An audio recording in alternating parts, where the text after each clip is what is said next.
masturbate. Come on, come on, come on. Let's shoot that shit. Let's shoot that shit. Let's shoot that shit. It's time to shoot that shit. Let's shoot that shit. Motherfucker, let's shoot. It's Earth Day 2010 in Denver, and this is another edition of Fearless QA. You can tweet in your questions just like anytime, except this time we won't see them because we've had to take the show and we're remote here. We're in a park in Denver, and we're here for the Denver launch of B-Cycle. So pretty excited about it, actually. And we've been involved with B-Cycle for a long time. With me, I've got Mayor Hickenlooper. Actually, you're not Mayor Hickenlooper, are you? No, yeah, standing in for Mayor Hickenlooper.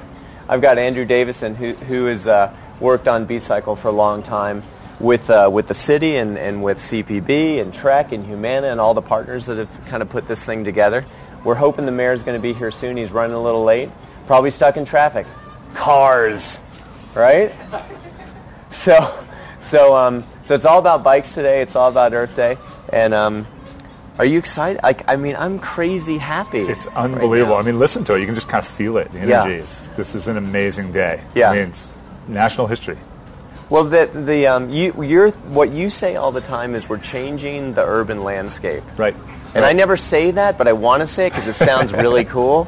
And I always just this is cool, which isn't really capture quite how cool it is. Well, I started saying that when I started driving around Denver and I started seeing the stations going up, and I realized, oh my God, they're everywhere, and it literally is changing the face of the city. Yeah. And now you start to see the red bikes, and I mean, you won't be able to come to Denver and not see B-Cycle all the time. I mean, It's going to be a major presence here. And so B-Cycle turns out that it will be the first major scale launch of bike sharing in the U.S. There's a couple small ones. DC's got a small one, about 100 bikes. That's right. And the other thing that's really exciting about B-Cycle that I haven't read in the press, that's getting a little lost in the story, is it is the most technologically advanced bike share system in the world. So although the United States is a little bit behind, we've leapt to the front, at least in terms of technology. That's right, because we're bringing GPS onto the bikes. So we have a bike computer that tells you your distance, your miles traveled. But we also have the GPS, which is going to tell you the route covered. And with that information, we can tell you your carbon offset. We can tell you, the environmental impact, calories burned. So, and then we can also do all sorts of cool location-based services too. Right. So it's pretty neat. So if I'm a user and I go to the site, I can start to track all this stuff? Yeah, in fact, every individual member will have a personal page, and on that page... I don't know if you can hear that. Probably not, but... Turning it up. They're turning it up back there. It's good. Exactly. But they'll have a personal page, and on that page they can see, how far they've traveled, and they can see how many trips they've taken over time, their carbon offset over time, so for each individual ride, but also cumulative. Right. And and they can share that with their friends. They can share that on Facebook. And they can start to get a sense of how they're interacting with the system, and the benefits they're having, not only for the city but for themselves. And so, some specifics. Say I want to be part of B-Cycle, right? Right. I don't know, can you see that? There's a line dance going on back there. You may want to catch a little piece of that. Lovers of bicycles are just turning out like mad here. It's a good vibe. So if I want to get involved in this, if I'm a resident of Denver, what do I do? How do I? That's a great question. If you want to be involved, you go to the B-Cycle website, or you go to denver.bcycle.com and you join now. You sign up to join, and you become a member. And you have several membership options. Most people are going to select an annual membership because that's the most economical. And then shortly thereafter, you get a RFID, a member card. And that card allows you to walk up to the docks in the system, press it, and unlock the bike, and you're off and riding. If you so there's no code. I don't have to enter a code or put in a credit card. No, the whole idea is simple as possible. And until you get your actual RFID card in the mail, because it'll take a few days, right? For us to send it to you and everything. U.S. mail. Yeah, you can just use your credit card and stick it in the reader, and it'll say, "Oh, you're a member," and it'll unlock it'll the bike recognize you from your card in the meantime. Right. Yeah. And, to your point, the technology system is not only the GPS on the bikes, but it's everything running all the kiosks and running all the back-end system. So it's a pretty complex system, but it's designed for real ease of use. So, members don't have to mess with anything. They just get their bike and ride. And I think what I would feel like is if I unlocked a bike, and then I'm riding around somewhere. What if I want to stop here and then I want to walk over and get what do I do with the bike? Sure. Well, there's two options. One, there's going to be a lot of kiosks everywhere. So, ideally you can just put the bike back into another dock, go do your business, come back and get another bike when you're ready. But if there's no kiosk there, every bike has a integrated lock. So you can just lock it to a tree or a sign, just as you would any normal bike. Okay. Do what you need to do and come back and keep going. And what I've heard is that at the beginning people think they have to lock them up, but then what they ultimately learn is just use the kiosks, right? Just put it back. Yeah, I think that's the best way to go because you just pop it right back in. The first 30 minutes is no charge for every member on every ride. So in those 30 minutes, there's no cost at all. So you just ride it, plug it back in, do what you want, come back out, and you start another 30-minute window. So the reality is you could ride all day, you could ride all weekend, and you wouldn't have any fees. You just take it out, put it back in, take it out. That's right, as long as you're within that 30-minute window. Because for the system wants the bikes to turn over. That's right. That's right. Yeah. So I think we have a guest joining us. Oh, we do. We have a guest. Yeah. Such as he is. Here. Good to see you. Welcome. Yeah. Wait. You move over here into the number one spot. I really appreciate the fact you made sure you had kazoos ready for us. Well, apparently this is a bike sharing musical instrument. It's the sound of bike sharing. Exactly. They've been handing it's them got out. that sense of joy, and also it allows you. It's much better than texting while you're riding a bike. Yeah. Well, I'm so glad you're on and that you've agreed to do this. Oh, you're kidding me? This is exciting. It's really exciting. Honestly, this is one of the best days of my life to be involved in this and to see it happen, and that's no lie. And it all started with an idea, and then it got going when you got behind it. So, well, no, it was going. It had its own momentum. It was like a flame that was already there. I kind of fanned it a little bit. You did fan it. It was doing pretty well. You did fan it. You did a fair amount of fanning yourself. We all were fanning, but I think you were in a special position to be a more important fanner. It's a great example of why we did a convention, the DNC, the big Democratic National Convention, and that had everybody thinking about how do we be sustainable bikes? But all of a sudden it just kind of emerged that let's get 500, let's get 1,000 bikes. Let's see how many people use them. And at the end of that 6 days, when you got people just coming from all over the country, plopped in the city of Denver, and then at the end of those 5 days, we had 6,500 different people, events of people riding a bike, and they rode over 26,000 miles. Wow! I mean, we knew that there was a future. And it's not going to be a rocket ship. It won't take off, in a moment. Right. It's going to take a while to educate people, get them excited about it. Show that this is a whole different way to think about your mobility. Right. And people have to be patient with it too, right? So let it sit, let it happen, and it will. So you are famous for having a restaurant in Lodo, coming out of that area, understanding revitalizing a city. I think from the ground up, and as an entrepreneur, how do you see bike sharing as part of that? It's like for you, is that part of that same vision in a way? Well, it's tied because it is. The whole notion behind bike sharing is entrepreneurial, right? It is something that everybody kind of is going to have to figure out their own. What's driving them, what's motivating them. What made Lodo happen was, we opened the wine coop, and then, there were a bunch of other entrepreneurs, and some were building lofts, and some of them were trying to open a retail store. But we all kind of started working together and helping each other out. Yeah. And then you got the synergy that, synergy translates into momentum. And I think that there's so many people that see the future of bike sharing, right? The air's cleaner because you're not driving your car everywhere. Right. You're healthier because you're working out every day. The streets aren't so congested, so you get around faster. I mean, there's just this. Each person has their own angle that really excites them. When you put them all together, we'll get momentum. And then for business owners, people are moving more slowly through the city, and they're seeing things, and I think you interact with the city in a different way. Absolutely. That's so true. Yeah. I was a big bike rider when I was in college. It was a long time, long before you were even thinking You about went to college, though. That's good. Yeah, I did. Yeah, that's where we differ. Not only that, I got through. Yeah. I forgot that. But I remember my first summer job. I was in Philadelphia, and I drove about 16 miles every day to the Willett stained glass factory. I helped make stained glass windows for churches. And driving that long through a city, and you experience the city in a completely different way, just as you say. Right. And Paris and other cities in Europe have these systems, and really the genesis for us to get involved was friends coming back from Paris and saying, I just had the most amazing experience with this city, and it was because of the bike. It was because of how I was able to interact. Now with the technology, we'll be able to do things like potentially, a coffee shop that you drive by, they'll be able to access and know people who are moving past their coffee shop and spiff you with coupons, and you say, bring people in that way. Right, you'll have your BlackBerry will be buzzing. It'll be buzzing as you go by, and a coupon will come up. And right, new Java roast, fresh, come in now. Yeah. Do you know that this is the most technologically advanced system in the world as it goes in today? That's what I hear, and it's very exciting to be able to have all those bells and whistles. Again, it's just going to add to the synergy. Yeah. Are you playing? I know that there's going to be that some sounded bands. like me there for a second. Yeah. Are you going to get on stage and do your thing? I think I will show that discretion remains the better part of valor and leave the stage to the real musicians. All right. You brought your own helmet. I did bring my helmet. I just want to make sure that people get in that habit of seeing helmets everywhere.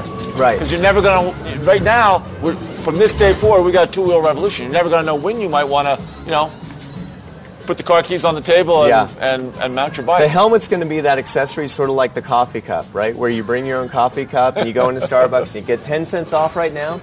Good on Starbucks with that plan. Helmet's going to be the same thing. You're just going to want to have one with you. Well, and don't you think that this will spur a whole new creative approach to how do you make helmets that are a little more, functional? Can you put them in? Inflatable. Inflatable. There's some really interesting materials that inflate to create structure. And I figured you'd know whatever cutting edge there'd be. There is some stuff, yeah. So you can have pocket helmets pretty soon. That's what I'm saying. A pocket helmet. Think about how then you'll always have a helmet. Right. I think that's coming. I think there's whole industries that will spin off of this. And one of the things that I learned this morning was that there's a guy we're going to have on the show later on, and he's getting his PhD in bike sharing.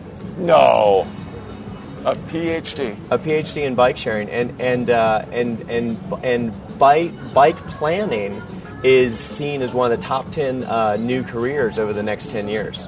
As well, it should be. When I went to Copenhagen in December, and they set up a meeting with the deputy mayor of the environment, who handles all their bike stuff, and then they also set up a meeting with a guy from the planning department who'd been helping being a city planner for Copenhagen for 46 years. Right. And so he was there. They have right now 37% of their commuters ride to and from work on bikes. Right. But it didn't start out that way. It started out with these long-range plans of thinking about how do we make it easier? How do we make it people feel safer? Not just look safer, but really feel safer, right? So they've got to be safer, but B then, so they have in Copenhagen, right, you've got the traffic going like this, then there's a curb, or not a curb, there's traffic like this, and then there's parked cars, then there's a curb, then there's a bike lane, and then another curb, and then people walk. Right. So there are different curbs, different heights for the sidewalks for bikes and the sidewalks for people.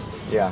It's cool. Yeah, and you're a little bit separate from the cars. Right. The parked cars protect you from the traffic, so you feel as you're riding, you really are much more secure. So what do you think the next steps are for Denver? I hate to put that pressure on. I mean, it's here, it's day one, and we've been getting ready for this for over a year, so we already have a number of places where we put on sharrows, where you put those funny, they look like sergeant stripes, you see them on the street, but it's not a specific bike lane, but it allows automobiles to see that, hey, this is where bikes, we don't have quite enough width in the road to have a full bike lane, but we're going to have a bunch of bikes going through here, so be aware. Right. And we're going down all of our streets and saying, all right, where do we have, because it turns out we have lots of places for more bike lanes. Right. And the more, it's one of those things that, again, it doesn't cost money. We're not taking lanes away from traffic. Right. We're not hurting something. What we're doing is really creating a new opportunity. Right. And people may not realize how bike-friendly Denver already is. I mean, we've got friends who are very into bikes, and they came and they explored the city, and they came back, and we're from Boulder, and they said, it's better than Boulder. Well, the other thing, I've been out kind of going around the state and talking to small businesses, and one of the cool things, I asked, there's this great company called Sprig up in Fort Collins. They make these kids' toys, push toys, and they don't have batteries, they have capacitors. So the kid has to push the toy for the lights and the siren to go on. Right. As soon as they stop it, it drains in 15 seconds. Right. These guys, one guy worked for Mattel for 10 years, the other guy's a finance guy. They could have put this company anywhere. And I asked them, so why Fort Collins? And they didn't even hesitate. They said, well, of course, the mountains and the climate, the sunshine. But the bike culture here is incredible. Oh, right. And it was like, it becomes a part of your economic development. Absolutely. Well, I know you got to go.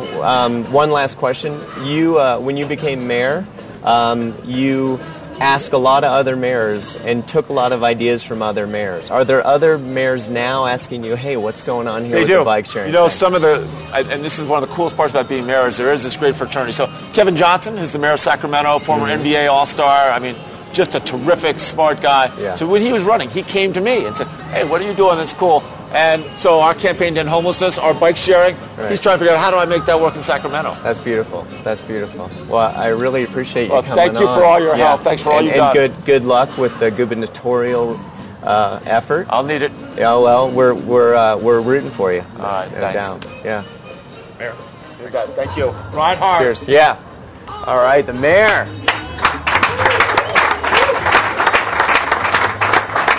It's like a real guest. It's a real guest. That may be our first, no offense, Andrew, that may be our first real guest.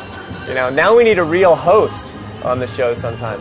So what we wanted, sort of take you through today is the progress that we've made and the process that we've been through. And the first step of it was the political will to get this to happen. And that's why we wanted so much to start with the mayor and the genesis of the idea. And now what I'd like to do is bring in some of the folks, and there were many, but a couple of the folks that actually helped design the system and did some of the industrial design and basically the industrial design folks. And a friend of mine who's a marketer who works a lot in event marketing, and we can get his take on what is the potential of something like this for advertisers, because I think it's huge. Yeah, it really is. I think it's huge. I already saw Quiznos is on there. Props to Quiznos. Yep. New Belgium had some baskets. Kaiser Permanente has been a big support of this. You've got Humana, who Humana's obviously a huge part of this. Trek was a big part of this. Yeah. You've got a number of people that are participating. U.S. Bank. U.S. Bank. Yep. All right. Also played a big role. All right. So can we have some other people come on? Yeah. You guys want to come on? They're very thanks, shy. Alex. They're very, very shy. Yeah, thanks. Appreciate it. Yeah. It's a good day. Very good day. Big day. You won't need a chair, Exciting. Yeah, Excitement really is good. Palpable. Neil Riddell, who is an industrial designer at CPB, and Michael Kreitzer, who's an industrial designer at CPB. Are you guys mic'd up and everything? Can we hear you? We're not. You're using that thing. Yeah. So we have to talk up. So just talk like that. Yeah. Big day. Big day. For you Huge guys. day. I mean, Exciting. you started with drawings on pieces of paper, Yes. and then 3D renderings and things like that, and now to see the stuff getting bolted and actually changing the city landscape has got to be a fairly fulfilling moment. Absolutely, yeah. I think as a designer, as an industrial designer, projects like this are dream projects, to be able to impact the city, to be able to impact people. Yeah, we were excited to work on it. It was amazing. Well, there's a lot of dream, too. So at the beginning of any project, you always start off with a lot of dreaming. Yeah. And at the end, I think we've really fulfilled with a lot of this. And a lot of dreams don't come true. Exactly. That's the what other makes it thing that I magical. think is like really exciting about being here is you're seeing something that you've manifested, right? Now you and I share a patent on the locking system. It's true. For the B-cycle system, and we wanted to make a lock that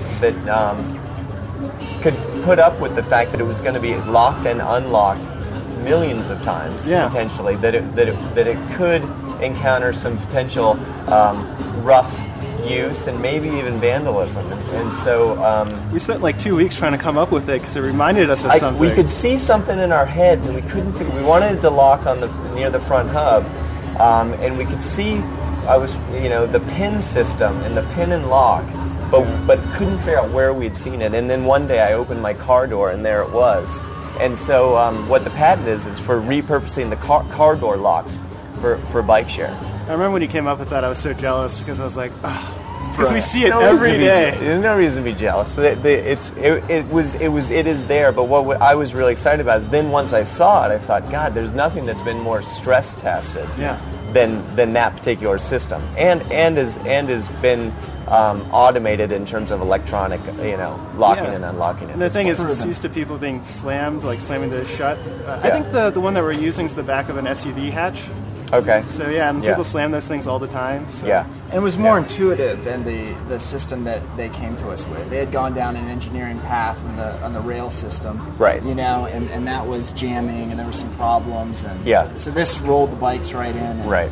It's better. Right. Yeah. Right. Bad fulcrum. Yeah, there was. I mean, the problem with the old system is you really could break it. Now, what's next? Yeah. You know, what's next with because you can't stop just because we've got a system. Got to keep innovating. Yeah. You can always go. We're having a good time. You can always go cheaper. Go cheaper, and I think that's a big deal. I mean, that's one of the things that I've been pushing on a lot is taking cost out of the systems because, you know. What potentially is great about this is this could, you know, change American cities. It could change Europeans. It has changed European cities. You know, can it change, you know, third world cities? Right? Can we get so much cost out of these things that it's just a way for cities to build themselves that wasn't an option before? Yeah, that's one of the first tenets I think you put forth was like you wanted to see this system in Africa. It's like, how do we make this work in Africa? Yeah. And we're not even close, but that is the dream, and there's one that we've all been working on, which would be the next system that takes a bunch of cost out. Yeah. So what do you see as you're moving actually to Miami? I am, and but it's been fun. Yeah, and so you're not going to have bike sharing there. Unfortunately, yeah. Can you get it there? Can you get them to put in a system? I'll try. I'll try. I know that B-Cycle was talking to them for a while. Yeah. And there's not a better system. So. There's five other cities where B-Cycle is in talks, and or more than that really. 5 where it's fairly close, and New York is coming up, and that's I saw a picture of the New York transportation director. I think that's her title on a B-Cycle with a huge smile on her face. Digging it, and I think the other thing that a lot of cities are loving about the GPS-enabled system is they can track things that they've learned there's a lot of valuable data there, right? Yeah. Why aren't you on the show? Can you come on? Yeah. I would need an extra chair. Yeah. Just scoot. Yeah. Slide over. Scoot. Are we gonna get cozy? Scoot. Yeah. Come on. We're all friends. This is Earth Day. There's only one fuzzy mic. You got to sit right here. You want me to sit there? I would like you to sit there. I would love to sit there. Why is it so hard for people? Because this is the chair where you have to have a prop. It's the hot seat. I just don't have a prop. You're in the hot seat.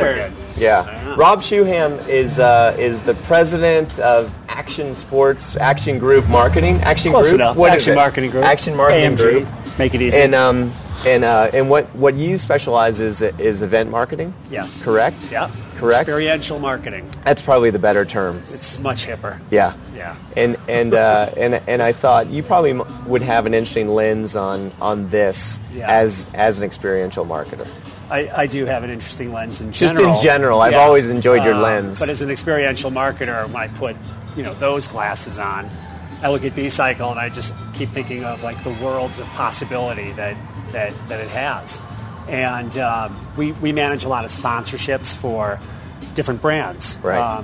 Pretty big ones. Yeah. The Fords, the Adidas, of the world. And what I look at when I look at it from a sponsorship standpoint is I look at it both from a quantitative standpoint as well as a qualitative standpoint. Yeah. And from a quantitative standpoint, I look at the numbers, and I was talking with Andrew, who vacated that seat a little while ago. Yeah. And we were trying to calculate, how many impressions B-Cycle could generate for a sponsor. Yeah. And we ran the numbers really quickly, and it turns out that once this program gets fully implemented in a city like Denver, for example, you can get about 15,000 rides a day. Right. From point A to point B, so on and so forth.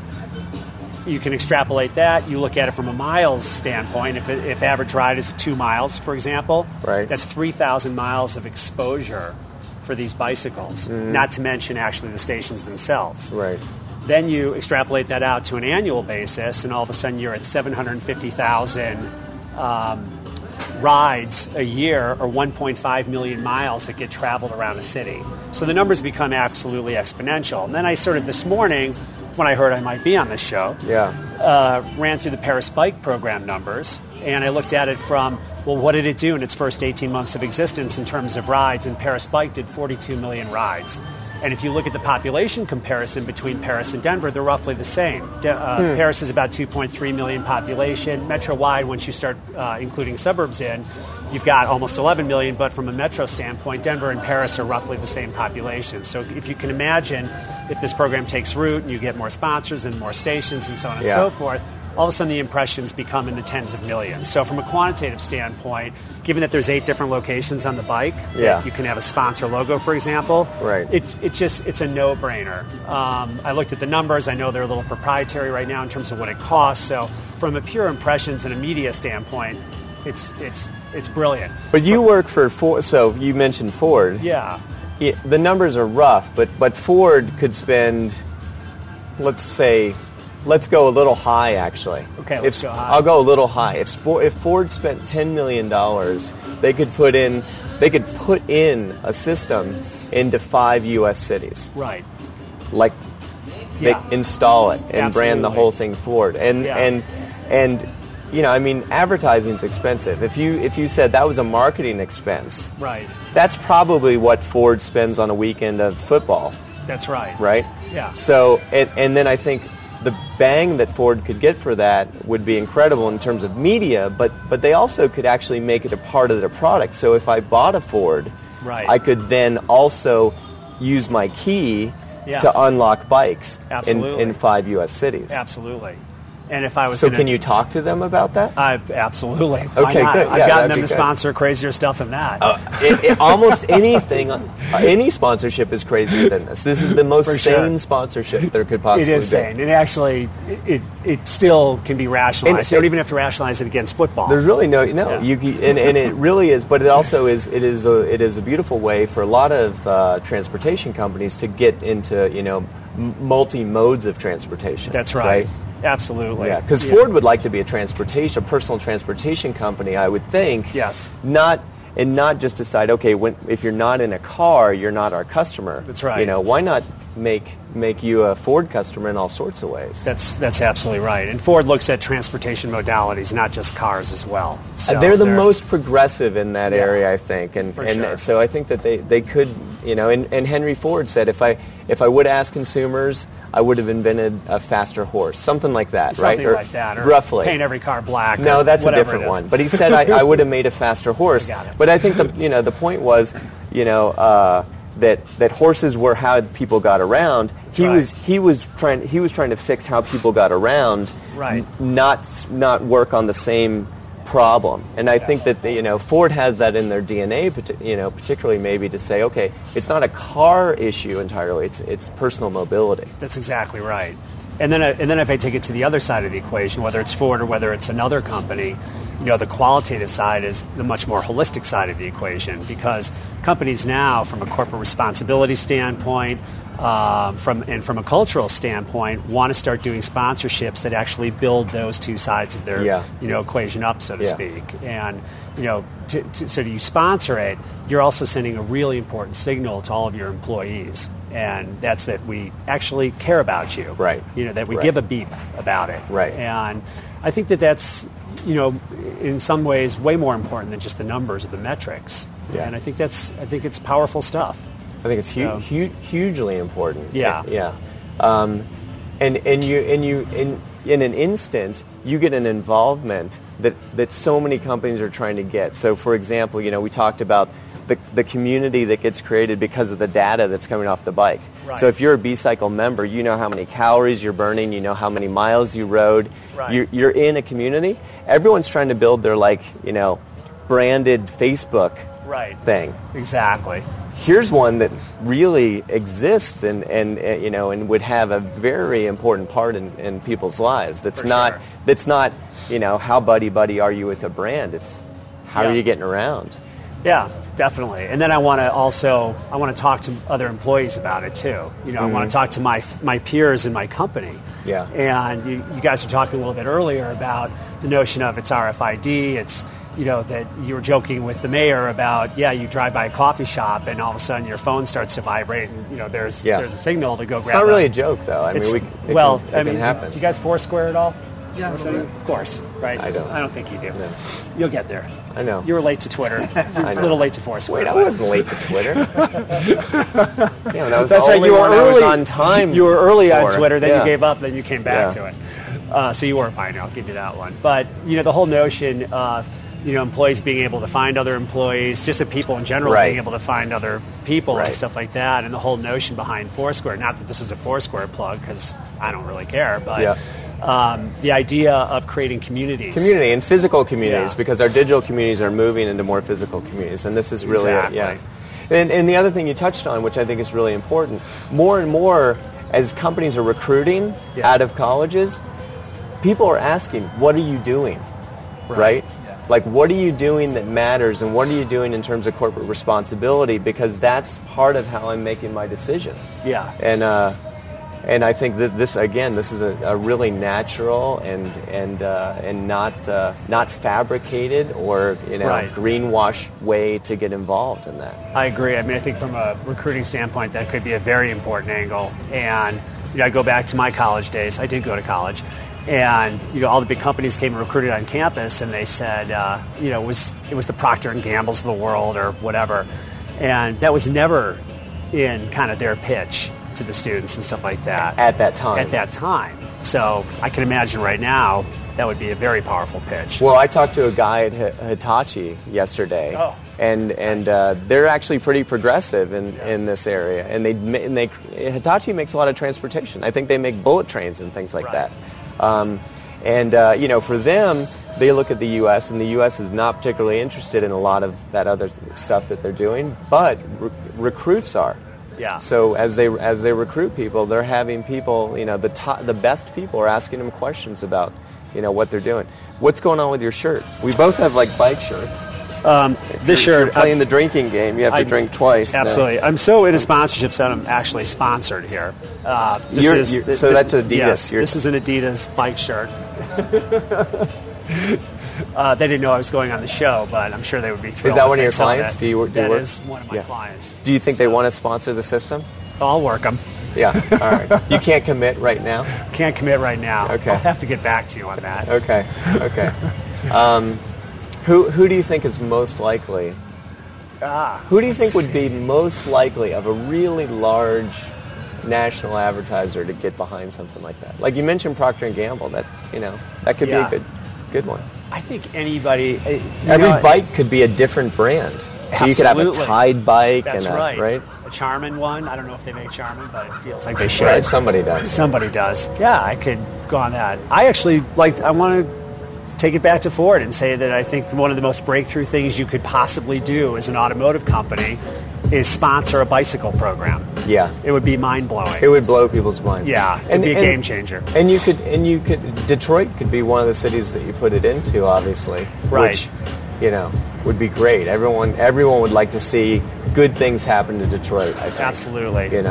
Yeah. New Orleans. Detroit, New Orleans, Yeah, any city that needs a little revitalizing, I could see benefiting from this program for sure. And any brand that wants to be associated with the revitalization of a city would make sense for sure. Yeah. I think that, Adidas is an interesting example. I think there's a lot of brands that sort of embrace bike culture, so to speak. But I think they just kind of, borrow the interest. And I don't necessarily believe that they're really about that at their core. But Cliff Bar is another one of our... We were joking about, and we weren't really joking, we were talking about like helmet innovation. Adidas or those kind of companies could create the products for bike share. Because bike share is a different product set than, when you put all your Lycra on and your little speedy helmets and all that stuff. Like, bike share is not about that. Bike share is, you're in a suit, you're in whatever clothes you had. Yeah. But you do want, you probably want to do something with your pant leg. You probably want to do something with your noggin. Absolutely. Put 3 stripes around it. Yeah. And we're ready. We're ready for our next guest. I'm getting alerted that we've got next guests ready. Tell me when you want me to vacate the hot just seat. keep talking until I'll keep riffing till we push you out. I'm seeing 3-stripe, trouser cuffs and all sorts of stuff. Yeah. So. But an inflatable helmet, or something like that. Yeah, well, I like the pocket helmet. I think that's going to be a really important invention in the future. I don't think it would be too hard to do. My first bike helmet was pretty much inflatable. Remember those things that were just leather tubes? Yeah, I'm thinking bike airbags. Sure. Yeah, they were football awful. helmet. Yeah, maybe something like a football helmet. I think it would be good. That seems leather. Oh, like leather hats. Not like the new ones. Yeah. But I just saw an inflatable surfboard, and so you could adjust the stiffness of the surfboard depending on how much you inflated it. Interesting. I mean, if you can do an inflatable surfboard, I would imagine that same technique. You could do an inflatable helmet. You could do an inflatable bike. I mean, really, that's what it comes down to. Yeah. What else would people need to? What other gear would they need? Yeah. If we do the inflatable bike, there'll be no reason for the locks, right? There'll be a chest. You just open the chest. You use your RFID, open the chest, inflate your bike, and off you go. Yeah. I think it has to have like a generator to actually put up. These guys are industrial designers. Don't joke about inflatable bikes and stuff. They don't think that's funny. Yeah, I smile, though. Yeah, they probably do think it's funny. Well, it's like the Abby packs, You guys ready? Are we ready? Let's do it. Let's do it. The bike can blow up very quick, and you can collapse it. All right. Cool. It's great. Yep. Happy Earth Day to you. Earth Day to you. I love the green and the Thank you. And the blazer. We kind of dressed up a little bit today. Yeah. Your stylist must have called mine. Absolutely. Thanks for having us on. Good. It's a pleasure. Congratulations. Thank you. Thanks. All right, next we have sort of taken it to the streets. We talked to the political will. We talked to the designers, and now it's all about making it happen. And I've got Emily Kreisa. Sorry about that. No problem. I get it all the time. And Andrew Duvall. Andrea Duvall. You could be. So welcome. Thanks for having us. Congratulations. Well, thank you. It's a big day. Now, Andrew, I know that, or I heard you are getting a PhD in bike sharing. Yeah, that's probably a pretty good way to put it. That's a good way to put it? He's the foremost expert on bike sharing. In the universe. In the world. We like to tell. So people say, I'm actually in an interdisciplinary program at the University of Colorado, Denver. My home department is the Department of Health and Behavioral Sciences. Right. And I'm part of a grant that's funded by the National Science Foundation, looking at urban problems and looking at trying to develop interdisciplinary solutions for them. So, will this be the first bike share PhD in the country when you? As far as I know, yeah. Yeah. I don't know of anyone else at my level who's working on this. There are a few master's students that have examined bike sharing, but as far as I know, I'm the only. Which should position you well if this is the career of the next, decade that people think it may be. You're just going to be on top of the whole game. I hope so. I mean, I feel as though I'm doing my dream dissertation. This is exactly what I wanted to do, and I just happened to be at the right place at the right time, and helped out with the DNC bike sharing a couple of years ago for the convention. Yeah. And have been involved with help planning and thinking about the permanent system, and Denver B-Cycle is going to be terrific, I think. And you're on the board, both of you are on the board of Denver Bike Share. What's the Denver Bike Share, which is the grassroots organization that really has it's the made this happen. It was incubated within the city of Denver. Started with seed money from the Democratic National Convention and worked with through the mayor's office, and from that they started their own nonprofit. And let's talk about your dress. That's amazing. I've been saving it just for today. Have you had it for a while? A couple weeks. Did you get it made? No. Is it? No. It's I something didn't. that you found and you're like, this is perfect. I have a lot of girlfriends that know I like bikes, so I get a lot of emails like, hey, did you see this article of clothing that has bicycles on it? So your title is? I am a senior city planner with Public Works, and I'm responsible for bicycle and pedestrian planning. So more bikes than pedestrian, and very involved with the bike community. How long have you been working to see this happen?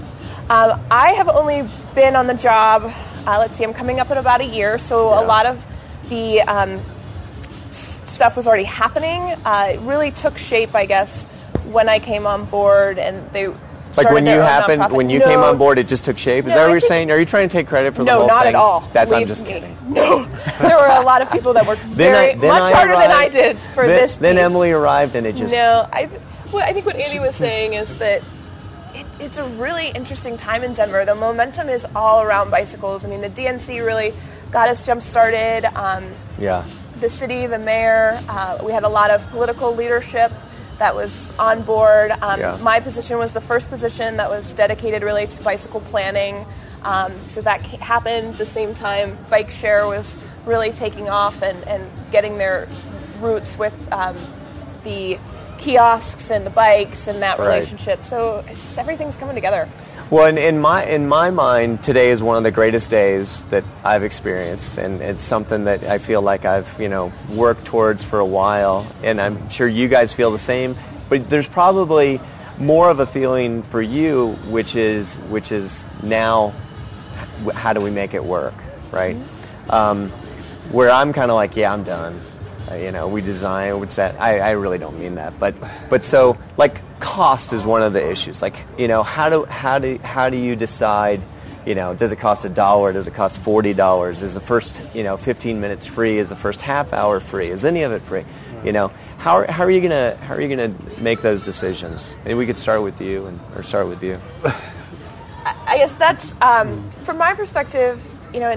Because this is the first system, it will be sort of trial and error. I think them leaving the 30-minute window and allowing people to not have the and you'll have to jump in because I know you know a lot more.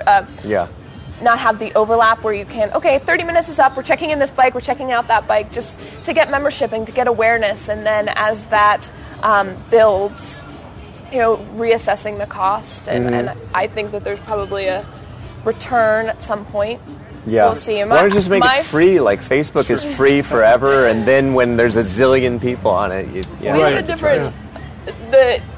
They're using a different sponsorship model, and Andy will be able to talk about that. I'm more on the ground, making sure the bikes have bike lanes and sharrows. Right. That's more of my responsibility. But. Right. Well, the cost structure and the way that the system is sponsored is different than in many other cities where bike sharing has occurred, but. It's due to a number of factors.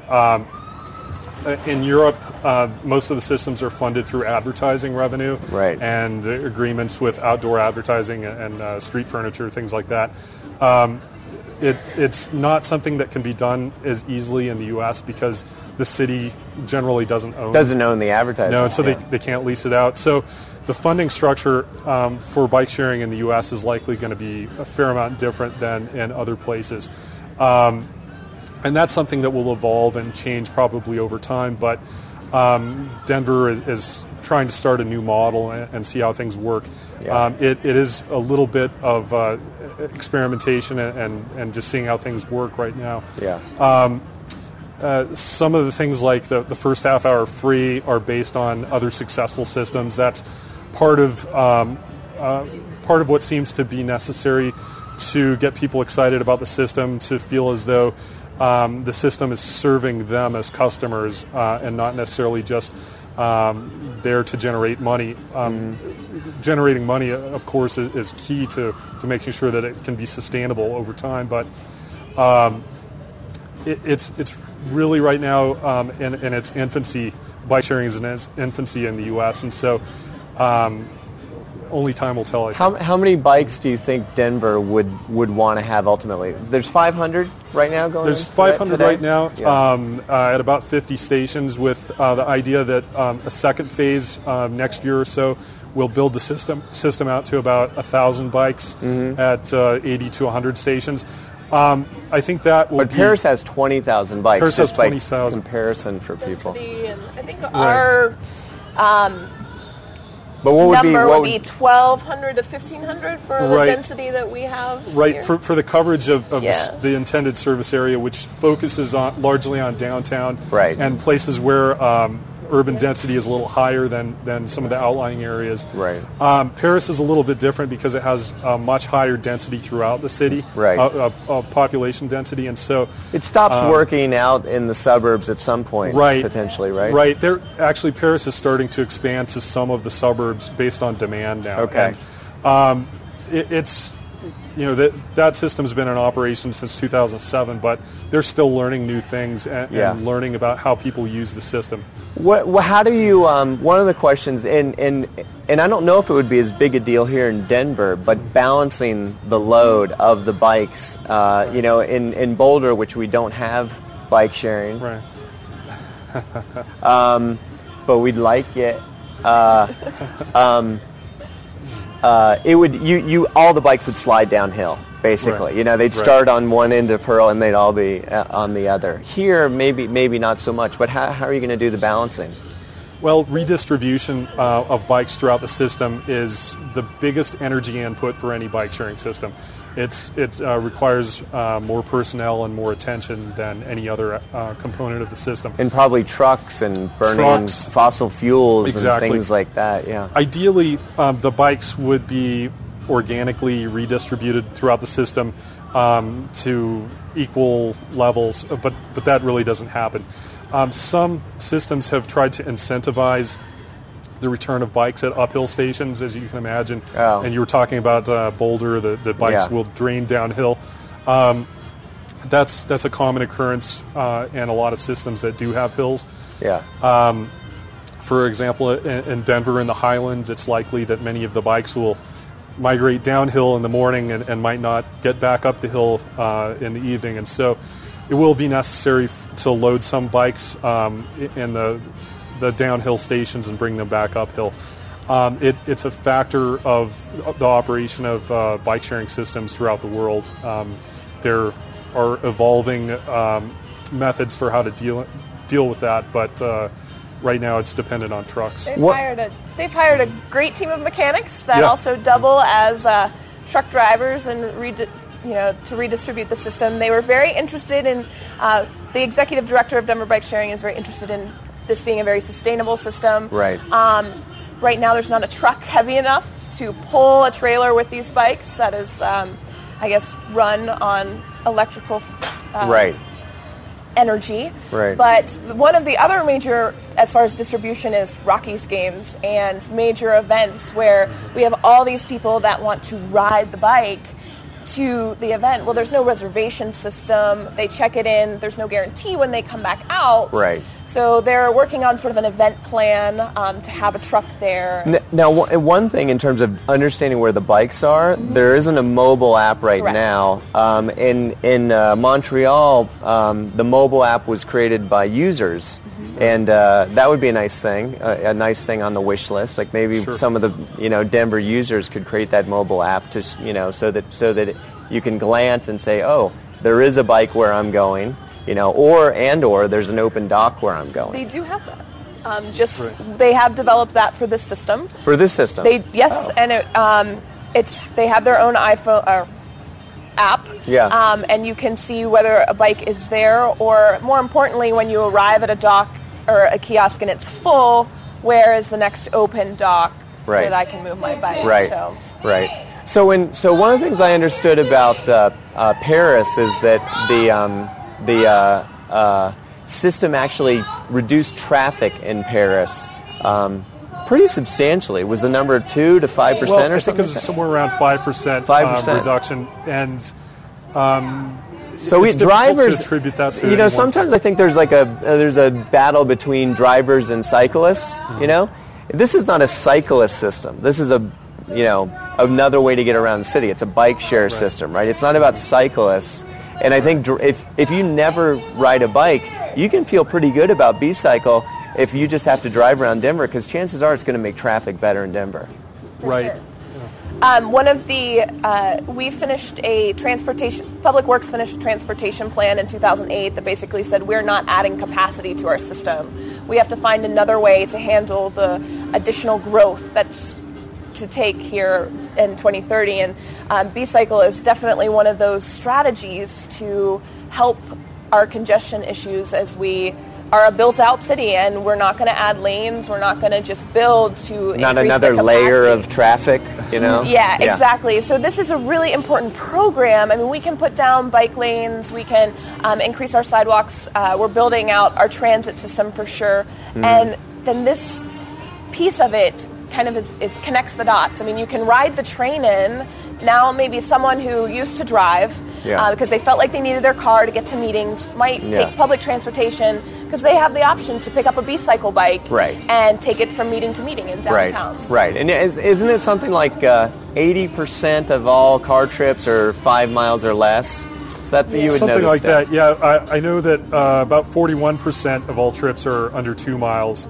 So 41 under 2 miles, and most emissions happen early in that drive, right? Exactly. Startups. Yep. And idling. Right, and 2 miles is an easily bikeable distance even for someone who's moderately healthy. It's a sweet spot for a bike, And if you think about time, the time to find your car, drive it someplace, find a parking place, and park it. I would say that a bike is probably in the advantage, and that parking is a lot more available. It's free. And it's not going to take any longer to get someplace on a bike. And it's a lot of fun. I mean, it kind of is fun. It kind of is fun, right? That's an added side. Did you work with our guest Rob Schuham on the Adidas sponsorship? This is the second time that Adidas has shown up. No, on this just happened to be that. Okay. I feel like there's someone from Adidas that's maybe spiffing the guests. I'm not sure. Could be. But you don't have a contract? No. At this point, okay. Not that I'm aware of. Not that you're aware of. I don't. You need to get you a B-cycle hat. Yeah, we gotta get some B-cycle gear. Right. We're gonna be wearing our helmets most of the day anyway. Sure. So. Yeah. So what do you guys have planned for the rest of the day? What's gonna happen? Well, I mean, we have the public celebration and see your kazoos. So we'll have the bike parade, and then the system will go live at noon. And we have 2 to 3 people at each kiosk to staff and to help. And then we have. Are you an ambassador? Mm-hmm. Both Andy and I will be roving throughout the city on our bike to keep the energy up, keep the volunteers excited, and answer any questions. Where should people go if they want to come down to Denver and be here as it goes live? That actually got me nervous when you said goes live at noon. You know, it's like some switch is thrown, and who's throwing the switch on this thing? I don't know. I think they're throwing the switch over at the web building right now. Where should people go in Denver to experience it? I think just head out your office door and find the nearest kiosk and ask people. And the B-Cycle website has a map of all the stations. So you can go to bcycle.com. Right. It's denver.bcycle.com. Denver.bcycle.com. That's right. And the map shows real-time the stock at all the stations. Many of the stations are concentrated in central downtown, but there are also nodes in the Highlands and Cherry Creek and the DU neighborhoods. So. And if I'm at a station, chances are there'll be a volunteer there can kind of help me with the... There will be for the next 3 days during peak hours, so morning and afternoon commuting times, and then the lunch hour. That's great. Do you have enough volunteers? Do you need more volunteers? 360 volunteers. That seems like we're doing pretty well. I was going to put a call out for volunteers, but it sounds like... Well, if you would like to show up and be a part of it, then... I mean, just to get the word out there and have the awareness. And who's playing later on the main stage? I guess not the mayor. He said he's not going to be. Oh. He did? I encouraged him to actually get with the band and We have a brass quartet that will be playing, I believe, the Flowbots Handlebars song, and I know that Johnny Five and Briar Rabbit are here to ride with the mayor in the parade. I'm not sure that they'll actually be performing, but you never know. Are you in the parade? Yes. Am I in the parade? Can I get in know. I want to be in the parade. You'd have to talk to Amanda. She's our VIP. That's who I should have had on the show. Yeah, there you go. Yeah. She knows everything. I don't know. I'm a little too shy to be in a parade, actually. It seems like too much of a spectacle. So this is great. The weather is not maybe what we could have dreamed for, but it's not typical Denver weather, and it's one of the we pride ourselves on our 300 days of sunshine, which allows us to be as bike friendly as we are. We're in one of the 65 other days right now. Right now we're like Portland and showing that we can still do it. This is very comfortable bike riding weather, though. I mean, it is you're not going nice. to be overheated. All the bikes have fenders, so you don't get a stripe up your back, and it's. I mean, every day for me is a great day to ride a bike. So it's just cool enough and wet enough that it proves your commitment to the thing if you come out, right? Right. Yeah. And so I want to thank you guys for everything you've done, really, as well as obviously, you know, coming on the show, but more importantly, everything you've done for bike sharing and for Denver. I think this is a pretty spectacular moment. It is. And we're having a great Earth Day. This is my best Earth Day. Oh yeah. That I can imagine. I can't think of anything better to do on Earth Day than to promote sustainable transportation. I can't either. Something like this. Continued success to you guys. Well, thanks a lot. Yeah. Thanks for having us on. Thanks for tuning in. You can sit. No. You know, I don't know. usually. No, it's fine. It's live interview webcam. You know, it's all new. it's a web show. There are no rules. You really can't mess up. They can't cancel us. Even now, like, we could just sit here. Yeah. There's nothing they can do. Right. I won't get a call from the network. It's all good. But thanks for coming on. Yeah. We're going to do another show from this location, and it's going to be more of what you might normally expect from us, kind of ad guys, right? We're going to have a couple ad guys. We're going to stay here because it's a cool place to be for Earth Day. We're in a park, and we're in Denver, and we'll be back at noon. So we'll see you in a bit. Thanks. Let's shoot the shit. Let's shoot the shit. Let's shoot the shit. Come on, let's shoot the shit. Let's pontificate. Verbally masturbate. Come on, come on, come on. Let's shoot the shit. Let's shoot the shit. Let's shoot the shit. It's time to shoot the shit. Let's shoot the shit. Motherfucker, let's shoot the shit.